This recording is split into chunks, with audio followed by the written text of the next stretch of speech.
Hi folks, Lee Gettess here with the Market Sense for the week of May 9th, 2017. The charts used in this presentation are provided to us by Gettess and their Trade Navigator software. Looking at the bond market here, bonds broke down a little bit last week, and I emphasize a little bit. And the early rally Sunday night took them right up to the resistance around 152.08 here, and they have come down from there. There is support, let's call it 4 points either side of 150.30 that they appear to be holding, possibly, maybe. The fact that they went up and traded this resistance first and came down means this support does not have to hold. They could break down pretty serious, and in fact, some were kind of like down in this area around 148.16 and all. It would be a reasonable target. But they could also hold this support. Just because they've held resistance first doesn't mean support necessarily has to break. And if they do hold here, they could actually turn back up to 52.08 or so, or even higher. But don't really see a reason for that at this point. And the way I trade weekly stuff, we've basically already traded support and resistance. So, if I didn't have a trade now, I wouldn't be looking for one because they've kind of already fulfilled what I thought they might do for the week.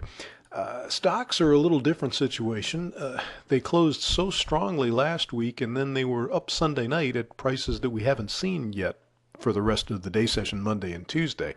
That's a little bit ominous. It scares me a little bit. I would have thought resistance up here at 2407 was the key, but not getting there and leaving prices in the night session that haven't been traded, that can be really significant. They tend to go back and trade those prices again. When they don't, they often leave a significant high. The support, if they are going to continue to trend up, is in the, let's call it 2384 area, right up here at the upper moving average. If they can hold there, and they haven't broken it yet, then they could go back to 2407 or even just blow right on through to new highs.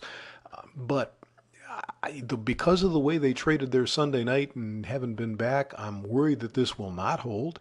And if it doesn't, we're looking at, let's call it 2370 at the middle moving average as the next target, possibly even 2355 or lower down here. That wouldn't look too out of place to get back into this area. So I'm kind of interested in seeing what they do for the next couple of days. We do get inflation data this week with PPI and CPI. And you never know who your president's going to fire, so anything could happen. So that's what we've got for you today. I hope you can find something profitable to get yourself involved with.